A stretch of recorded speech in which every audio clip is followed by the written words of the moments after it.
Welcome back, everybody, to another edition of Walking in Spirit of Truth. And yes, this is John Craig, and it's live tonight. And it is great to be with you. We've been out of pocket for, I guess, for a little bit of time. And so we've got a lot to get caught up on. And it's great to be part of your evening. And we may have to go back and recap and restart everything because I started with the book of Jubilees. And we're kind of going over a summary, an intro, just kind of get an idea of what's going on. And I don't know if I necessarily want to rehash all of that, but I do want to jump in with a couple different things and also make sure we have time to get into Jubilees chapter 1. And I think it's a fascinating book. I think there's a lot going on that really enhances our faith. And of some of the things that I was actually looking at when I was, reading a little bit about, what is Jubilees about and what was kind of like the thought process behind it. Of course, we talked about last time how that many accredit the writing of Jubilees to Moses that he received on the mountain. And then others say, no, it didn't happen then. It was all part of the Second Temple period that it was written, possibly by someone that was in a priestly role. Part of the Qumran community or something like that.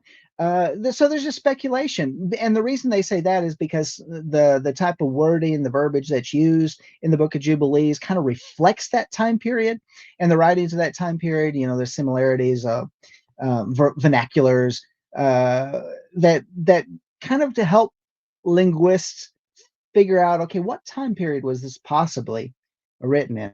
And yet you can also say, but wait, maybe it was written by Moses. Maybe he did get the download on the mountain. Maybe it's something that he received. And why would he have received it? And then it was copied and rewritten. And just like in our modern translations, the translations, many of them, if they're word for word translation, try to stay close to the original writing. And of course, we always find errors, right?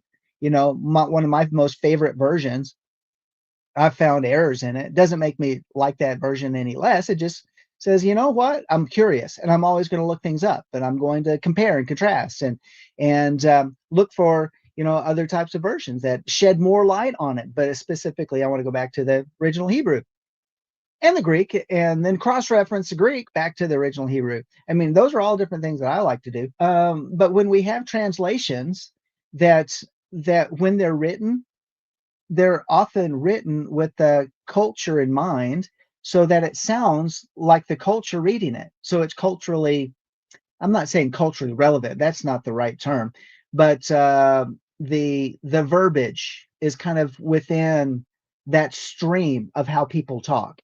And so if that makes sense. So that's why I think, is it written by Moses? I think it could be. Could it have been written by priests during the Second Temple period? I think it could be. Nevertheless, it's not necessarily about who wrote it as much as what's in it, what's it talking about, and why did Christianity in the 4th century and Judaism around that same time cut it out of the canon? Why would they suppress it out of their mainstream readings? And I think it's and a lot of it has to do with the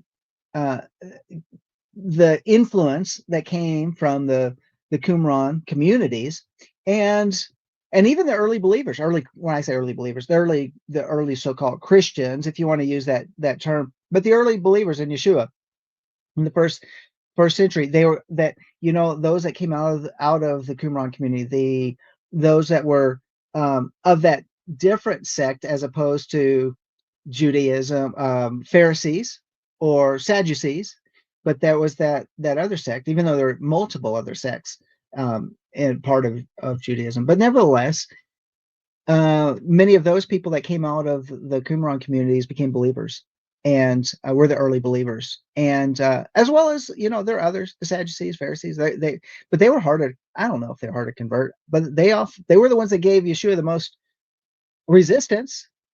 So this is and so here's where the argument is. This is why there is this big debate as to when it was written, because those that became basically took charge of Judaism after the first century were of the sects of the Pharisees. They were the ones that basically won the battle. They won the war. Why? Because anybody that became a believer in Yeshua, that became the competing denomination, so to speak, if you want to use those terms. But and I want to make clear, because our English language is oftentimes can be misconstrued. When I say sects, I'm not talking sex, I'm talking sects. Okay, I want to make sure everybody's with that and understanding what I'm talking about, because at sectarian Judaism, everybody divided up in different groups, just like denominational Christianity. Everybody's divided up in their little groups. But here's the idea, is because in this book, as we talked about last time, it talks about the eternal truths of the Torah, Israel's election among the nations, and let me use a big term, eschatological restoration. So what are we talking about?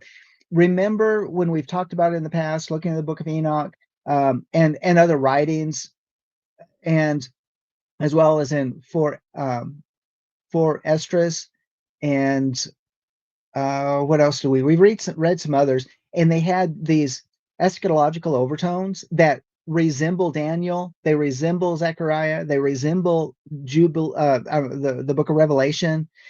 There's just like extreme parallels, and it's almost like they're reading each other's mind. If you go through them, you go like, I've seen that a lot over in the book of Revelation. What's John telling us? But that was common teachings about the end times, that from that time period, the Second Temple time period. So when you see these teachings and they think, well, we don't see any parallels to that during the time of Moses, so therefore it must have been written during the Second Temple period, which I think is a decent argument for that. And it also, they had reforms in it. They call that the Qumran communities were a reformist Jewish group, and influential, and then it touches on, and actually not just touches on, but it speaks specifically about the Jubilees. All of the Jubilees leading up to the time of the return of Messiah. And that's where it gets its name. So it's connected to the calendar, and the calendar is very important. And then it talks about the calendar being divided in the course of the year into basically three groups of four groups of three, 3 months, and then 3 months and 3 months, all adding up to each one being 91 days. So then we talked about that over in the book of Enoch. He's like, well, that talked about that type of calendar system. Well, Jubilees does too. And that's the reason why the Pharisees, or the descendants of the Pharisees, which is the modern day Orthodox, don't like it, because it challenges a lunar calendar, and because it specifically is talking about a solar calendar. It's not that I want to rest on that, but we're going to see that. And so when we come across it, we're going to go, oh, there it is. That's where it's talking about. But everything that leads up to it, within it, and beyond is just going to give us a just amazing amount of insight and things to chew on, and then things we can go back and cross-reference within the scripture. And I think that's really interesting, don't you? I mean, so I want to give a shout out to Terry. I see you jumping in the chat room. It's great to see you with us this evening. And Tammy says, well, the Orthodox claim the Talmud was given at Mount Sinai. So, why not Jubilees? Well, isn't it true? Isn't it true? And not that I want to get in that type of debate, but when one group alleges one thing and they put a lot of credibility into that, well, then why would this be thrown out, other than it conflicts with a major part of when we figure out when the feast days are, of all different things. This year in the fall feast, and we get to Sukkot aligns together, shall we say, on the priestly calendar and the lunar calendar, they align together this year. What does that mean? Could there be something significant going on this year? Well, I hope everybody is being aware and you got your antennas up and as we go through, pardon my zippers there, as I unzip my Bibles. But as we go into the fall and we go into the fall feast times and we're looking at the day and the hour that we're living in, maybe it has some significance. I was reading something that was very interesting. Perhaps you'll find it interesting as well. And this has to do with how the time period of the Jubilees, how many years it covers. I think it's 2,410 years. Now, somebody that's here it is, yeah. In terms of the theme of this chronological framework, the 49-year Jubilee cycles totaling 2,410 years, that is 50 Jubilees minus 40 years, are accurately described and aligning with Jubilee structure. So here we have this very interesting thing, 50 Jubilees minus 40. And then I'm thinking, well, where are we on the time clock? Where are we on this prophetic time clock? And if we're in this prophetic time clock and let's say that 50 Jubilees is a countdown to when Yeshua returns. I'm just throwing something out there. Okay. I'm just saying, what if the 50 Jubilees and the completion of 50 Jubilees brings about the return of Yeshua the Messiah? And Yeshua said, if time had not been cut short, no one would survive, over Matthew 24. So here we have 50 Jubilees minus 40 years. And would that put us like about now?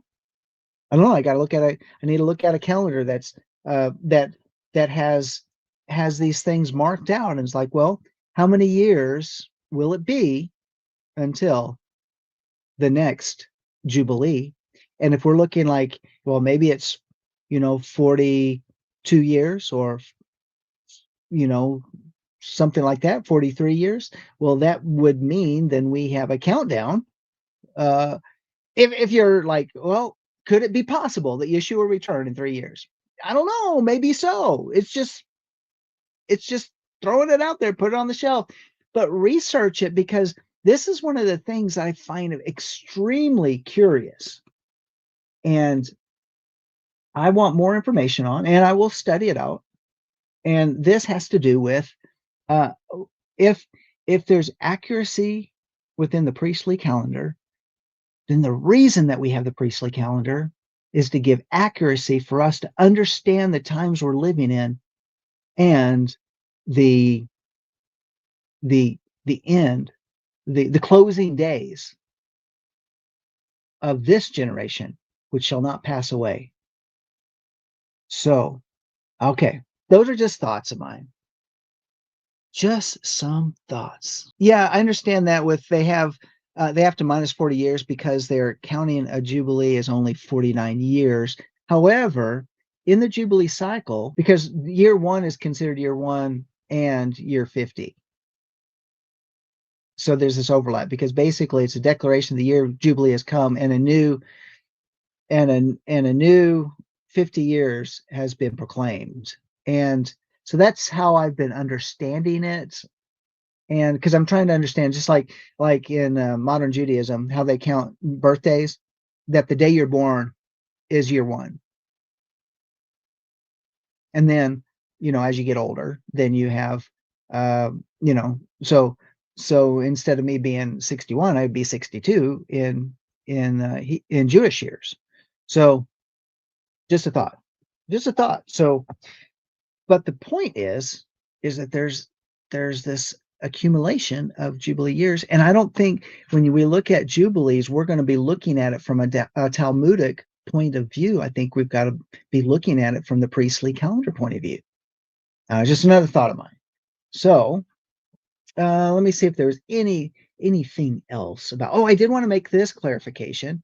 And it was pointed out after the last time I was here is like a month ago. And I was talking about the introduction and I was talking about Yeshua's heritage and his genealogy. Yes, I misspoke and and it wasn't until afterwards, it was like, what is Yeshua's heritage? Yes, from the tribe of Judah, but also from the tribe of Levi. So I want to make sure that you understand, and you didn't just tune out. Hopefully, you didn't tune out and say, "Well, I'm never going back over there." You didn't even get that thing right. No, come back and join us there. If I misspeak or not say something, because I don't sit here with a script and read a script. I don't do it that way. And so sometimes I might say something and then go back later and say, "Wait a minute, I messed up that," and I'm going to correct it. And I appreciate those that said, "Hey, that wasn't really accurate," and so I appreciate you pointing out and letting me know about that. So let us go and dig in to the Book of Jubilees and see what we can discover. And I'm using the Sefer version of the scriptures. And the reason why I'm doing that, and it's in a different order than I'm used to, but the reason why I'm using this version, because it gives me like all the Hebrew names and where they're phonetically written out in English, and so and I like that, and then plus it gives a fresh perspective on it as opposed to maybe a Book of Jubilees that was kind of in the King James type of language, which would have a little bit more of a layer of Christianity kind of influence the translation. So that's why I use this one. And it's just a thought. So let us dig in this evening and make sure, by the way, I want to say this: like, share, subscribe. I don't think I have any of those banners set up here. I will say that if you're like, who are you and where do you come from and what's your influence? And, I don't know if there's any influence, but I will say is that my wife and I pastor Life of Worship Ministries here in Amarillo, Texas. And we've been walking in this way for a long time. And, uh, and it's taken us to a new level. And there's so many different things that we have. I don't know. At Life of Worship, it's been a journey. We've walked a lot. We've had a lot of challenges, and it's only made us dig in and grow and um, and mature and to seek the truth and to love the truth and not to back down in the midst of opposition. Amarillo, Texas is a very religious town, and the Christians don't like us, and uh, and and because of our background in the believing that the gifts of the Spirit are for today, and so is worship and all of that. There's many others that even among our community local that don't really like that. So yeah, there's lots of, but when you dig in for the truth and you just want to love on Yeshua, that's who we are at Life of Worship here in Amarillo. And we want you to join us. Join us on Shabbat, where we have our Torah portion time, which is at noon Central, and we'll meet for a couple hours. It's a midrash, is what it is. I mean, people are as we go through the study, people are talking, they're chatting in the chat room, and our local group are adding to the conversation, and we really enjoy that type of experience, and we want you to join us that way as well.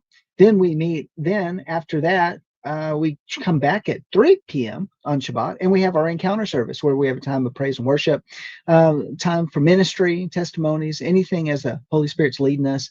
And that's broken into two parts, because then they'll jump into a second stream, and as Yahweh leads, and have a message. And our desire is just to encourage and inspire the body of Messiah and to strengthen, so that you're motivated and encouraged, and so that you can be strong and in your faith and walk these things out. And in fact, especially for those that don't have a congregation to go to, then this is online congregation is a place to be, place to hang out. Good people are with us, so we'd love for you to join us on those times as well. If you don't have a congregation to jump into, and then also if you like this stream and you like what's going on at Life of Worship. Let me put that. Yeah, I did. It's www.lifeofworshipamarillo.org, and we work off of on people's generosity, the kindness of their heart, and giving into the ministry. And we certainly appreciate that.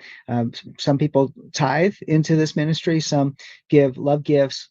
Some give one-time gifts. Some give monthly gifts. And you can go to our website and click on the donate tab and support us financially, and not only financially, but please pray for us. There's so many challenges, many decisions that we're working through and making, and we need people to stand behind us and hold our hands up and to watch our back.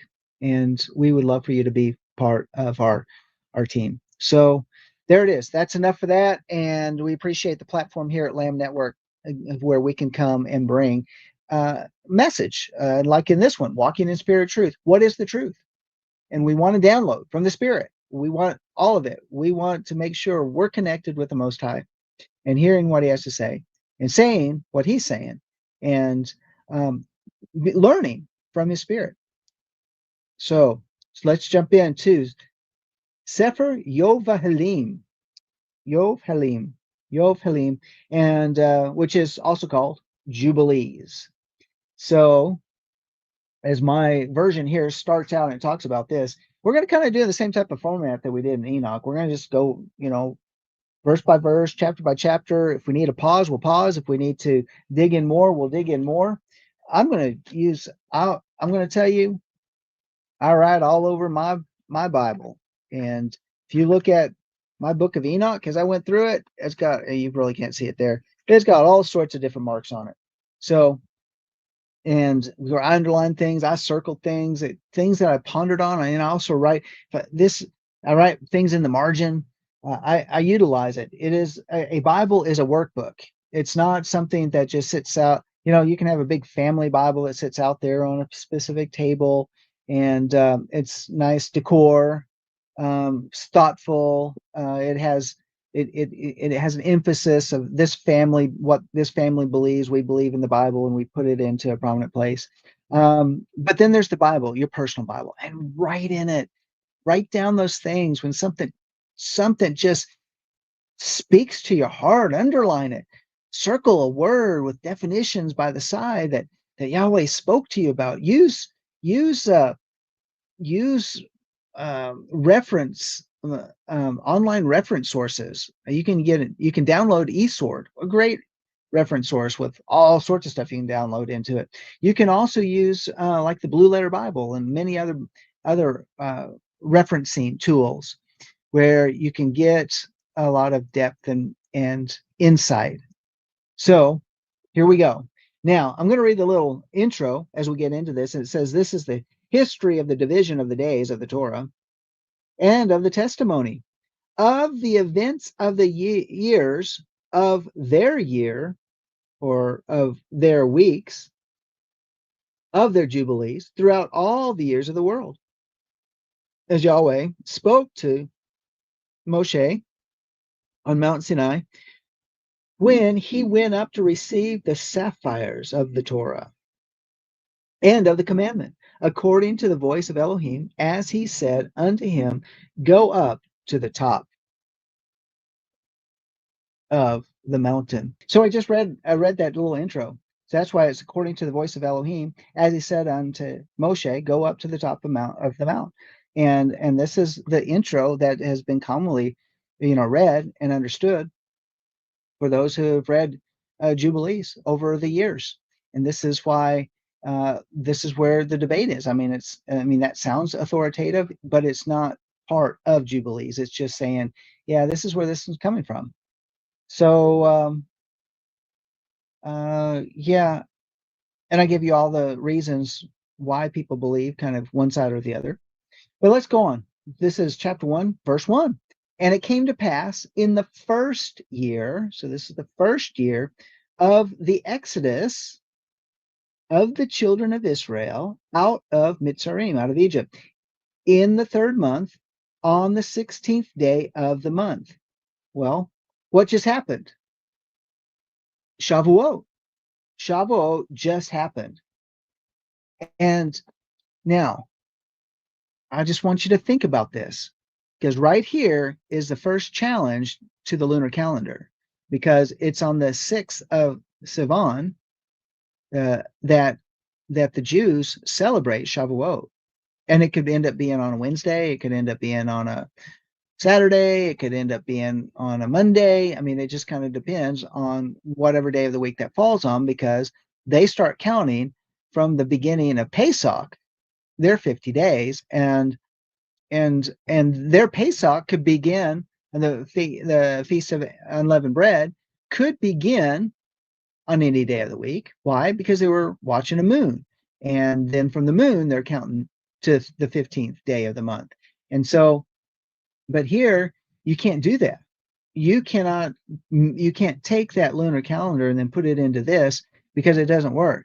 And so you have to understand, well, then it's working off of a solar calendar. That's the only way it works.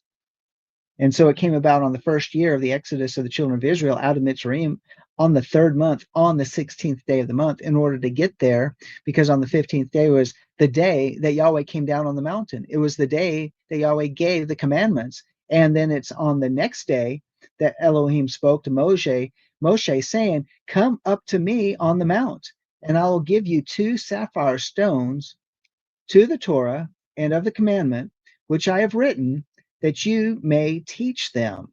Now, isn't that interesting? Because over there in the book of Exodus, let's go there, chapter 24, and where we see in chapter 24 of Exodus, of Shemot, in verse 9, it says, "Then Moses went up to Aaron, with Aaron, Nadab, and Abihu, and 70 of the elders of Israel, and they saw Elohim of Israel.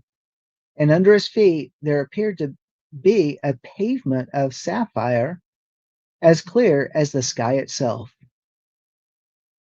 And you've heard us teach that here at Life of Worship, that the pavement of heaven was sapphire, and then here that the tablets were, the original 2 stone tablets were sapphire, and it was as if Yahweh cut out the pavement from the pavement of heaven and cut it out and wrote on them and gave it to Moshe to carry with him. Talking about holy stones, holy rocks. When Moses broke the tablets, could those stones have been gathered up? Because you don't want to just, anything that's holy is always holy.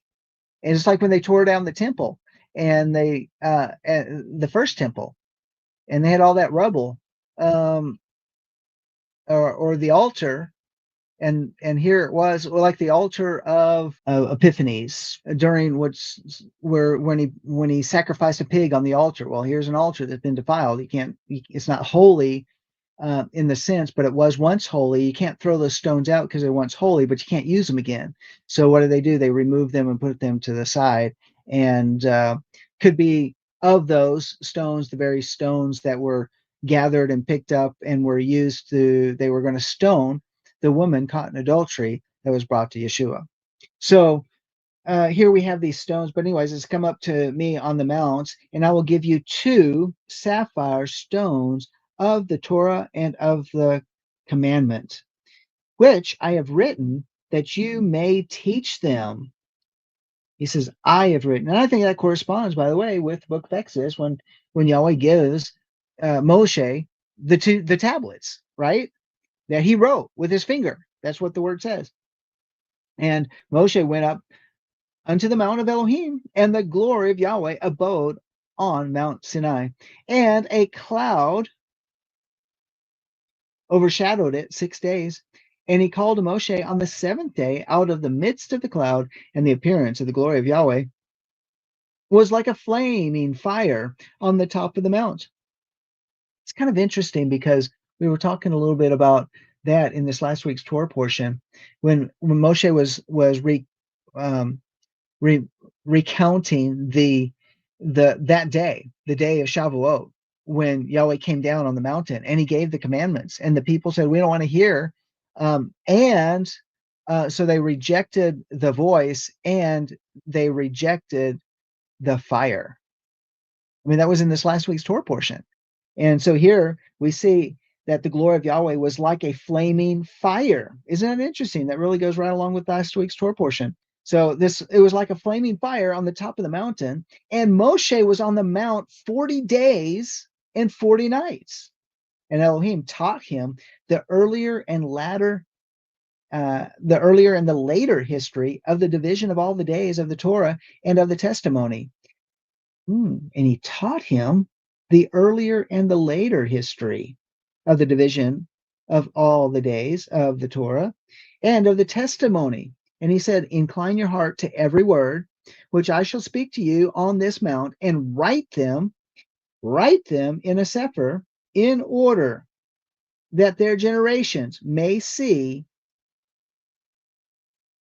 how I have not forsaken them for all the evil which they have wrought in transgressing the covenant which I established between me and you for their generations this day on Mount Sinai. I have not forsaken them for all the evil which they've wrought in transgressing the covenant." That's what it's all about, isn't it? It's about the covenant. You know, the Shelf Team, that was last week, right? Yeah, that was last week's Torah portion. And then you think, what was really Shoftim all about? Was it is it about the judges? Yeah. Is it about the officials? Yeah. But is it more so about protecting the covenant, so the covenant's not violated, so the land does not kick the people out, that the land doesn't vomit the people out? I think that's more of what it's, what the Torah portion was really talking about. It's there was a connection with the bride. There was the connection with the um so many well, let's just go on. So here we have I have they the whole point was that they wouldn't violate the covenant, that they would not violate Torah. And because if they did, they would reap, the consequences, and that the consequences should be swift, and that and why? Because that was to protect the rest of the people in the land. Because you've heard the phrase, one for all and all for one, or where one goes that we all go, or something like that. Yeah, because what happens is one bad apple brings down can bring down an entire nation, because it is a slippery slope, and we've seen that within our own nations. It's a slippery slope, and as we have one compromise after the next compromise, the next thing you know is we have a completely compromised nation, and the land will spit you out. And this is what this is. Really, it's kind of a warning, isn't it? They have wrought in transgressing the covenant that I've established between me and you for their generations this day on Mount Sinai. It's like he's saying, it's going to happen, but this establishes it. And I think that even gives hope, because he says, I have not forsaken them for all the evil which they have wrought in transgressing the covenant which I've established between me and you. So, and which is like, well, that's amazing. But how many people just, take that loving kindness just for granted? I mean, how many people do? How many people just say, you know what? I'm just going to take advantage of that. I'm just going to live the way I want, and God's not going to, he's not going to condemn me for it. Well, shall we read further? Shall we maybe refresh our minds about our responsibilities? Okay, never mind. I'm just kind of making a light of things, but let's go to verse 7. And thus it will come to pass when all, so when it comes to pass, now it's talking about future, when all these things come upon them, that they will recognize that I am more righteous than they in all their judgments and in all their actions, and they will recognize that I have been truly with them. And I think, isn't that really interesting too? Because if you really want to say, okay, let's say it's written in the Second Temple period, and we have this battle. Who should be in charge of the priesthood? Well, it should be from the line of Eleazar, which went down to Zadok and the Zadok priests, and we see Ezekiel elevating the Zadok priesthood, and it says that, and they, in all their judgments, in all their actions, they will recognize that I've been truly with them. I mean, think about this, that they will recognize then that I am more righteous than they. Because if you listen to the Pharisaical Judaism and their modern descendants of today, they are the ones who declare how righteous they are, because they will, strain the gnat, yet swallow the camel. But uh, because they think, well, we're doing these different things, we are righteous, we are the Zadik, we are, and we should, and therefore we are um, positioning ourselves in the kingdom that's coming, right? And so when you think about that they recognize that I am more righteous than they in all their judgments and in all their actions, it's almost like here, yeah, there's a very strong influence from the Qumran community, because it's the priestly community, and they're saying, look, guys, what you have here is your own made up religion with all the trimmings of Torah, and we that Yahweh, in spite of that, is with you.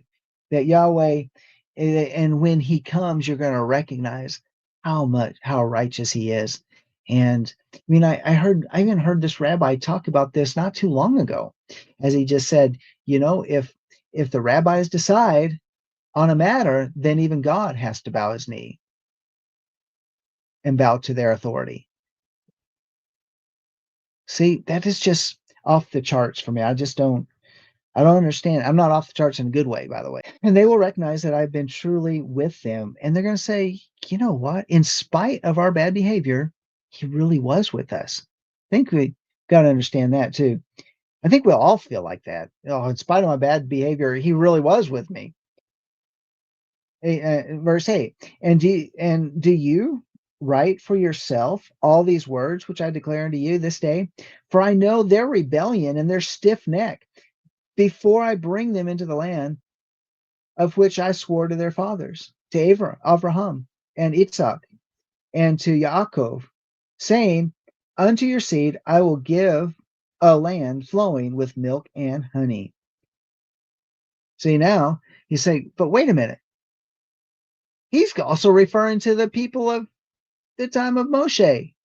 And it just reads like it's reading to the Pharisees, and it's reading to our generation. It's just that way. That's what makes this, like, I mean, it's just like, is this not inspired because it crosses all these different generations? I think it would be. And so all right, so let's go on here. I'm not keeping up with everybody's chat in there, by the way, so reemphasize it if it needs to be said in there. And they will eat and be satisfied, and they will turn to strange Elohim, which cannot deliver them from out of their tribulation. And this witness shall be heard for a witness against them. Remember, this was what these last two Torah portions also included. Is about, don't even allow the Asherah monuments to be left in the land, in the high places. Don't inquire as to how to worship them. Don't even learn and ask, well, how did you do it? Because that is a temptation, and this is dangerous. And it says, by the way, this is what's going to happen, is that they're not going to tear down all the high places. They're going to learn about all of their the gods that were in the land. They're going to learn about the Baals and the Ashtoreth and all this, and they're going to follow in those ways, and they're going to offer up their children to the fire, and they're going to do, and they're going to mix and they're going to mix and replace and all that, and that's what got them kicked out of the land, of many other things. But that hedonistic, those hedonistic desires that doesn't want to wait on Yahweh, that doesn't want to walk the narrow path, to be faithful, to be loyal, to not commit treason against the Torah. And because they think, well, Yahweh didn't strike me down yet, so why should I change? Or maybe he's taken into consideration these things and he's changing his mind. No, it's not true. I mean, he's not going to do that, because he's going to be consistent with his word. He's not going to add to it. He's not going to take away from it. And this is kind of where we're seeing here in this emphasis here, just like it was in the book of Enoch. For they, verse 10, for they will forget all my commandments, even all that I command them, and they will walk after the other people, and after their uncleanness, and after their shame, and will serve their Elohim, and these will prove unto them an offense and a tribulation and an affliction and a snare. Well, you go back to what happened even in the wilderness when the Midianite women, the Moabite women, came down and entered the camp, and it created, quite a mess. And so it was just, 38 years earlier, 39 years earlier, 40 years, not quite 40 years earlier, Moses getting this word, he's getting the download, and he says, look what's going to happen, even before they get there, even before they get to the land. Isn't that amazing? But what makes us any different? That's the question. And these will prove unto them an offense and a tribulation and affliction and a snare. And many will perish, and they will be taken captive, and will fall into the hands of the enemy, because they've forsaken my ordinances and my commandments, and the feasts of my covenant, and my Sabbaths, my Shabbat, and my holy place, in which I've sanctified for myself in their midst, and my tabernacle and my sanctuary, which I have sanctified for myself in the midst of the land, that I should put my name upon it, and that it should dwell there. All right, there's a lot there in verse 11. But first off, I do want to say, what is it? Here are the warnings. Here are the warning signs that he's trying to tell them, he's trying to display to them. I said, this is very significant, because it's the slippery slope. They'll be taken captive and will fall into the hands of the enemy, because they've forsaken, one, my ordinances and my commandments. So what are they doing? They're turning away from Torah, or they're selectively following Torah, because that's even believers selectively follow Torah. And so that is one thing. Whatever, if it doesn't really apply, because culturally it conflicts, and culture's cool. So why not we have an allowance? Let's just give an allowance for this cultural conflict, right? Why don't we just do that? Is that the right thing to do? And but it's not. So it starts with those, and then it says, and the feasts of my covenant. Oh, yeah. We got to think about that. Do we forsake any of the feasts of his covenant? And my Shabbatot. So what is my Sabbaths? Now forsaking the Sabbath. They're still keeping the Sabbath, but they're not following all the commandments. They're still keeping the Sabbath, but they don't make all the feast days. They're still keeping my Sabbaths, and then maybe we can skip this Sabbath. And my holy place, which I've sanctified for myself in the midst, and my tabernacle and my sanctuary. So now he's getting more specific about things that are particularly, within that time period. So, which is not talking about a temple. So why wouldn't it talk about a temple if it was written in Second Temple period?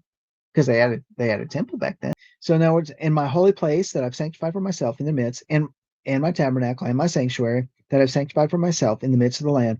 I should put my name upon it, and that it should dwell there. And so, what was one of the first place that they set up the tabernacle was in Shiloh. So that would have been like the most holy place on earth, but it was only a tabernacle. It was just a tent. It was the same tent that went through the wilderness, other than just, regular maintenance to keep it upright, to make sure all the panels were in place, the roof, the walls, all of that type of thing. The wood, if the wood's wearing out, to replace the boards. And then, of course, David then brought it to Jerusalem, and then from Jerusalem, he started getting all the supplies ready for um, the building of the temple under his son Solomon. So, and then we can see, and what is it about Jerusalem is that that's the place he put his name. But he put his name wherever, wherever he resided at, he placed his name. It's a holy place. You can't ever change that. I would just think, I wonder what it was like, if you go back into the wilderness places from every encampment, and if you could figure out where the tabernacle was set up, wouldn't there be something kind of special about that ground? Would there be something like a residual glory that was still in the place, still on the ground, even in the middle of barren places? The residual glory, would it not still be there? I wonder if it even give if you had um, uh, some type of meter where you could, like a detecting radiation, and you could go over that ground. All of a sudden, it's like it radiates as if it's radioactive, but it's not radioactive. But it's just because it's picking up the the the glory signature. I mean, that would just be really cool. And it says in verse 12, going on, and they will make to themselves high places and Asherah poles and graven images, and they will worship each his own graven image. Remember, they set themselves up high places, Asherah poles, and graven images, and they will worship. And you know what he did? He went down and tore down Dad's altars and his idols. Gideon, thank you. It's like it's good, good, good, good, good, good, and it's not coming out. Oh, thank you, Tammy. Appreciate that. and and they will worship each his own graven image, and so as to go astray. Gideon had to set him right. Even his own family, he had to set him right. Do we? Maybe we got to do that. We got to tear down the high places within our own families. Does it still happen today? Yeah, it still does. And they will sacrifice their children to devils and to all the work of the error of their hearts, and they'll sacrifice their children. I mean, this is last week's Torah portion. And they'll sacrifice their children to devils and to all the works of the air of their hearts.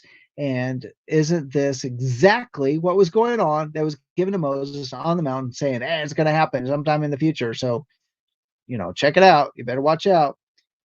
Well, we're getting close to time. And I will send witnesses unto them, that I may witness against them, but they will not hear, and will slay the witnesses also. And they will persecute those who seek the Torah, and they will abrogate and change everything so as to work evil before my eyes. And I will hide my face from them, and I will deliver them into the hand of other people for captivity and for prey and for devouring. And I will remove them from the midst of the land, and I will scatter them amongst the other people. And they will forget all my Torah and all my commandments and all my judgments, and will go astray as to new moons and Shabbatot uh, and Sabbaths. And they will go astray as to new moons and Sabbaths. That will even change the calendar, is what he said.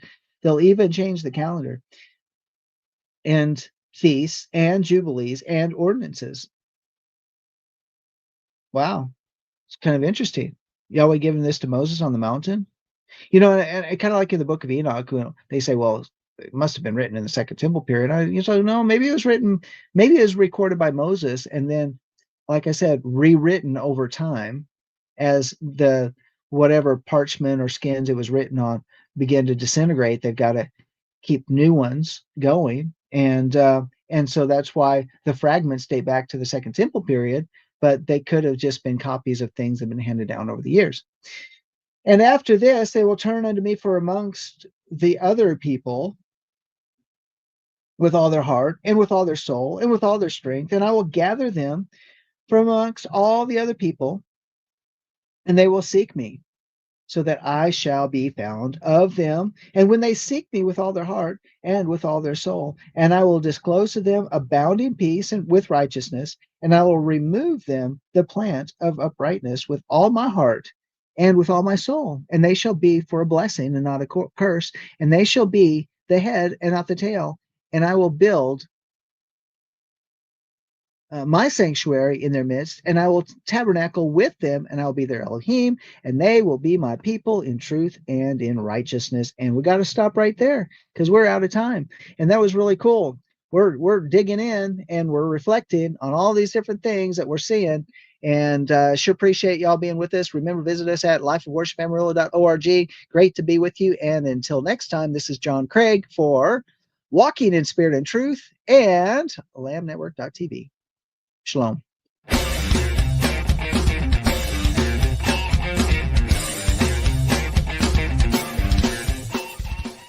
If you missed today's show or want to watch it again or want to tell someone where they can watch this episode, go to LambNetwork.tv, where you will find this show and all the other live Lamb show archives in the on-demand section of the website.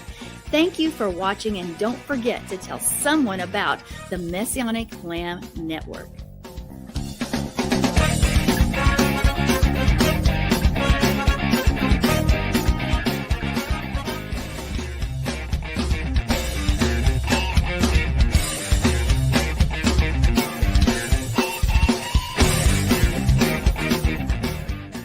We are richly blessed to bring you what we believe is the fullest, most diverse, yet up-to-date progressive teachings, discussions, and prayer programming you can find anywhere on this planet.